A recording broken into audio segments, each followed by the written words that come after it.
দর্শক বন্ধুরা, এই মুহূর্তে আমি আছি ঢাকা শ্যামবাজার মেসার্স আহসান ট্রেডার্সে। দর্শক বন্ধুরা, তো বন্ধুরা আজকের বাজারে দেশি পেঁয়াজ, রসুন, আলুগুলোর দাম কেমন আছে সেগুলো আজকে আমরা জানবো পুরো ভিডিওতে। দর্শক বন্ধুরা, তো যে যেখান থেকে আজকে আমাদের ভিডিওটি এই মুহূর্তে দেখতেছেন সকলে ভিডিওটি না টেনে পুরোপুরি দর্শক বন্ধুরা দেখতে থাকুন।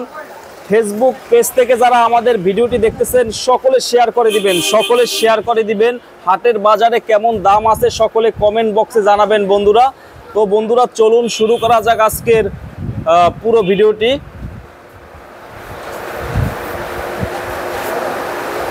আসসালামু আলাইকুম ভাইয়া। আসসালাম ভাই। ভাইয়া কেমন আছেন? আলহামদুলিল্লাহ ভালো আছি, আপনি ভালো আছেন? হ্যাঁ ভাইয়া ভালো আছি। তো কি অবস্থা বাজারের, কি পরিস্থিতি ভাইয়া? বাজার তো আজ কয়েকদিনই ভাই মনটাই কাটতেছে, কাস্টমার কম। তো আমরা মনে করছিলাম যে মনে হয় যে ঈদের 8-10 দিন আগে বাজার বাড়বে, কিন্তু এখন তো বাজার বাড়ে না ভাই। বাজার একই রকম রয়েছে 3-4 দিন। কাটিংও কম হচ্ছে, বেচা কিনাও কম, তারপরে আমদানিও কিন্তু কম হচ্ছে বর্তমান। তারপরে ব্যাপারীরা তো লস খাতে খাতে একবার ঘরে বসে গেছে। বর্তমানে লস খাতে ঘরে বসে গেছে ভাই। ব্যাপারীরা কখনোই মানে ভালোভাবে ব্যবসা করতে পারে। এবার ভালো হয়েছিল, রোজার ঈদের 2-3টা পরে হয়েছিল, 2-3টি, আর সবই লসের উপরে আছে ভাই। 45 এই পেঁয়াজগুলো 45। এই পেঁয়াজগুলো কত বিক্রি করলেন আজকে? এটা ইসলাম ভাই 44-43। এটা বিক্রি করছেন 44-43 টাকা। আপনার সামনে তো 45 বেচলাম, ওই 45। এই মোটা, এইটা মোটাটার মোটাটার দাম বেশি। হ্যাঁ ভাই 45। মোটা পেঁয়াজের দাম বেশি। এইটা 45 টাকা। 45 বেচছি ভাই। এটা সুখসাগর। এটার নাম কি? সুখসাগর না, এটা ডানেরটা 45। এটা 45 টাকা। এটা কি সুখসাগর? আচ্ছা, এটা তো দেশি পেঁয়াজের মতন লাগে, মানে ওই যে হ্যাঁ এটা সুখসাগর ভালো পেঁয়াজ, ভালোটা। আচ্ছা, আর এই রসুন কত করে? এইটা রসুন ভাই না বললে চলে না, একবারই দাম কমে গেছে। যা 2 সপ্তাহ আগে ছিল 110 টাকা 5 টাকা। এইটা কত এখন বর্তমান 80 টাকা বাজার ভাই। বর্তমানে রসুন হইছে 80 টাকা। 80 টাকা খুব ভালো রসুন। এই পেঁয়াজটা কোথার ভাই? এইটা এই পেঁয়াজটা আপনার ফরিদপুরের। এইটা ফরিদপুরের। এইটা আছে কত? 43-44। এইটা? হ্যাঁ ভাই, এইটা 43-44 টাকা। দেশি হাই সুপার কোয়ালিটি মাল। আচ্ছা, হাই সুপার কোয়ালিটি এবং ভিআইপি মানে একবার অরিজিনাল দেশি। এই যে ভিআইপি লেখা আছে, এটা হচ্ছে 43-44 টাকা। এটা আজকের বাজার। আলুর বাজার কত আজকে ভাই? আলু ভাই 12 টাকা বেচলাম। কত? 12 টাকা। 12 টাকা আলু? হ্যাঁ ভাই। আলুর দাম তো ভাই বাড়তেছে না ভাই। অনলি 12 টাকা। 12 টাকা। আলুর দাম তো একভাবেই আছে। আলুর দাম বাড়বে ভাই ঈদের ওই 15-20 দিন পরে একটু বাড়তে পারে। আর আষাঢ় শ্রাবণ মাসে 20-25 টাকা বাজার হবে আলুর। আচ্ছা, এর আগে বাড়বে না? বাজার কোনো লক্ষণই নেই। আচ্ছা, আলু 12 টাকা করে আজকে। 12 টাকা। আলুর বাজার অনেকটা কম। হ্যাঁ ভাই। তো এখন হাটের বাজারে পেঁয়াজের আমদানি কেমন? এবার কিন্তু আর বেশি ভাই। 1600-16.5 ফরিদপুর, আর পাবনা 1600-1800 টাকা বাজার আজকের বাজার। আচ্ছা, তো এখন বর্তমানে যে অবস্থা, কৃষকরা মাল কি বিক্রি করতেছে? মোটামুটি কৃষকরা কম বিক্রি করতে, সামনে ঈদ তো, যার জন্য একটু আমদানি করতেছে। ঈদের খরচটা হালকা কিছু গুজরতে হবে, আর এই ছেলে মেয়েদের ঈদের জন্য কিছু কাপড় চোপড় কিনবে। এই জন্য হাটে মাল একটু আমদানি বেশি, কিন্তু কৃষক কম বিক্রি করছে। বর্তমান কম বিক্রি করছে, মালেরই দাম কম। এই অবস্থা। তো বিক্রি কেমন হয়েছে আজকে? বিক্রি ভাই বেশি বিক্রি করতে পারিনি। আমার মনে আনুমানিক আমি 100 বস্তা বিকছি আজকে। আলু দিয়ে পেঁয়াজ দিয়ে আজকে 100 বস্তা বিকছি। মানে আলু পেঁয়াজ রসুন সব মিলিয়ে ভাই বেচা বিক্রি একবারেই চলো। আপনার ওই পেঁয়াজ গেছে কত বস্তা? পেঁয়াজ মনে হয় যে 40-45 বস্তা গেছে। আলু দিয়ে রসুন দিয়ে মোট 190-100 বস্তা গেছে আর কি। আচ্ছা, এরকমের। এখন সব দোকানেই চলো, সব দোকানেই চলো এই অবস্থা। তো কৃষকরা তো অনেকে বলতেছে যে এখন বিক্রি করবে কিনা, না অল্প উঠাবে, এগুলা নিয়ে অনেক। না, কৃষক বাজারে আমি অনুরোধ করি ঈদের খরচ অনুযায়ী কিছু 2-4 মণ পিস বিক্রি করেন, কিন্তু আপনারা কষ্টের ফলাফল পাবেন। কোনো মন খারাপ করবেন না বা মনে কোনো বিঘ্ন ঘটাবেন না। ঈদের 15-20 দিন পরেতেই বাজার বাড়বো। তবে আষাঢ় শ্রাবণ মাসে 100% পিস আমি 60-70 টাকা বাজার হবো ভাই। 60-70 টাকা? হ্যাঁ, আষাঢ় শ্রাবণ মাসে। আমি সেঞ্চুরি বলি না, যদি হঠাৎ এলসিপি নাই দেয়, নতুন কোনো আইপি না দেয়, সেটা পরের কথা, পরে হবে। তো এখন অনেকে রাখি ব্যবসায়ীরাও শ্রাবণ ভাদ্র মাসে 60-70 টাকা বাজার হবে, এটা যদি ভুল নেই।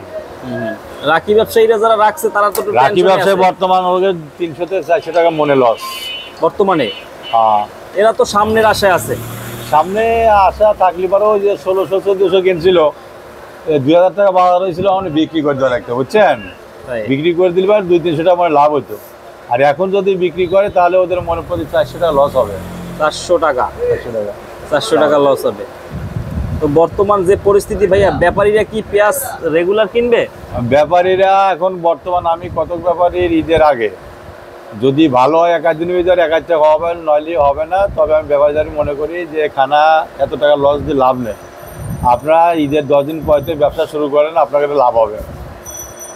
এখন একটু বুঝে শুনে কিনলে ভালো। বুঝে শুনে কিনাই ভালো।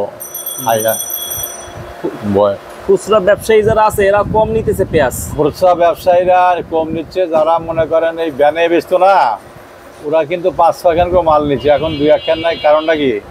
ওই নতুন আম উঠছে, লেচু উঠছে, কাঁঠাল উঠছে, ওই ব্যানারা এখন কিন্তু ওইগুলো কিনে বিক্রি করতেছে, যার জন্য এই জ্যৈষ্ঠ মাসে একটু বাজারটা মন্দা কাটতেছে।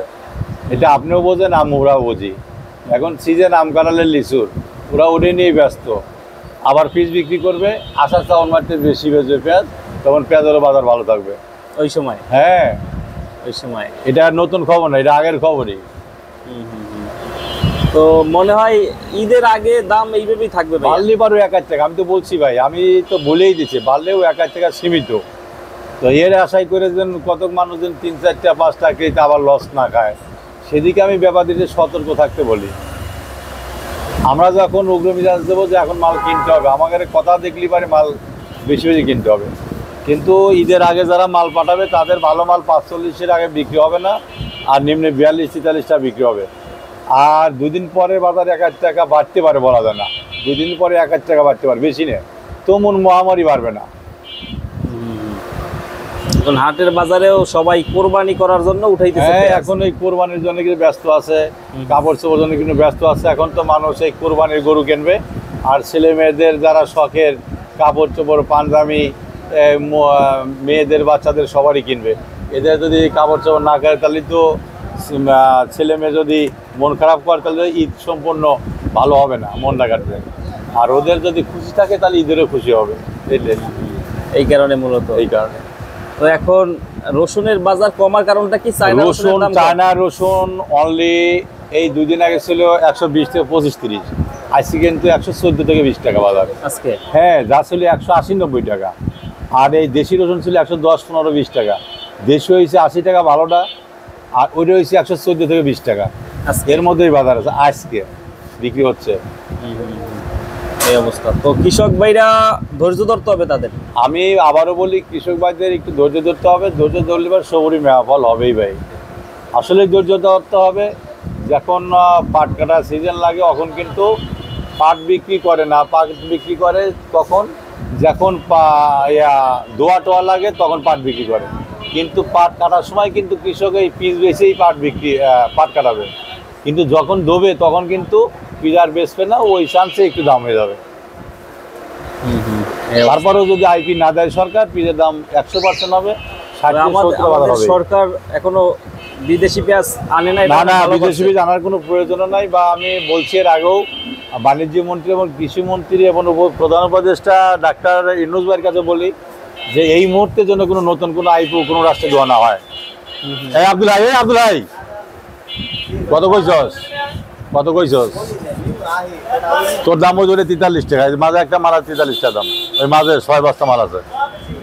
হ্যাঁ 43, হ্যাঁ ঠিক আছে, লই যাও ভাই। হ্যাঁ, আর একটা 45 টাকা, ওগুলো 45 টাকা মাল ভালো বেড়েই।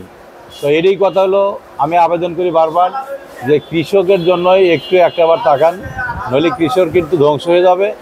যদি কৃষকের দিকে না তাকানো হয়, 2026 সালের কিন্তু পিঁয়াজ আলু নিয়ে বাংলাদেশে খুব সংকট হবে। সেখন কিন্তু একটু বিঘ্ন ঘটতে পারে। সেই জন্য আমি আগেই তাদের প্রস্তাব রাখি যে কৃষকদের জন্য এভরিথিং জিনিস, সার, বীজ, কীটনাশক, পাওয়ার টিলার, বিদ্যুৎ বিল পর্যন্ত কমাতে হবে। আর প্রত্যেক ডিলার, সারের ডিলারের কাছে যা তদন্ত করতে হবে, ম্যাজিস্ট্রেট সহ, যে সার 2200 টাকা সে সার কেন 3000 টাকা নেয়, যে সার 2800 টাকা সে সার কেন 3200 টাকা নেয়। এক বস্তা সারে ডিলারদের 50-100 টাকা লাভ থাকলে যথেষ্ট। কিন্তু এটা কি দুর্নীতি না ভাই? এটাও কিন্তু দুর্নীতি। সেই জন্য কঠোর নজরদারি দিতে হবে সেদিকে নজরদারি দিয়ে কৃষককে সফলতা করতে হবে, যাতে কৃষক 2026 সনে পিঁয়াজ এবং আলু জন্মায়া ওরা একটা উপহার দিতে পারে সরকারের। সেই সরকার যেন বাইরের রাষ্ট্রে বীজ রপ্তানি আলু রপ্তানি করতে পারবে 2026 সনে। সেই পদক্ষেপটা 2025-তেই নিতে হবে।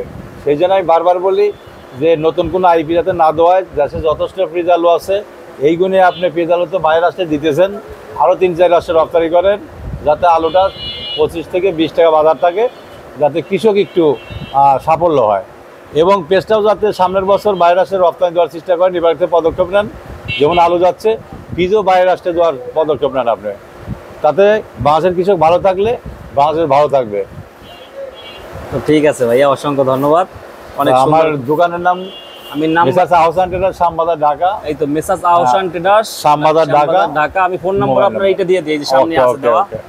দর্শক বন্ধুরা, এই যে আক্কাস ভাইয়ের নম্বর যেটা দেখতে পাচ্ছেন, আপনারা কিন্তু এই নম্বরে কল দিয়ে এখানে আসতে পারেন। 01721382612 এই নম্বরে কল দিবেন। এই নম্বরে কল দিলে কিন্তু ভাইয়াকে পাবেন। আক্কাস ভাই যে নম্বরটি দেওয়া আছে 12 লাস্টে, এই নম্বরটায় কল দিবেন, তাহলে কিন্তু ভাইয়াকে পাবেন। এখানে আসতে পারেন। তো সকলে ভালো থাকবেন। আসসালামু আলাইকুম।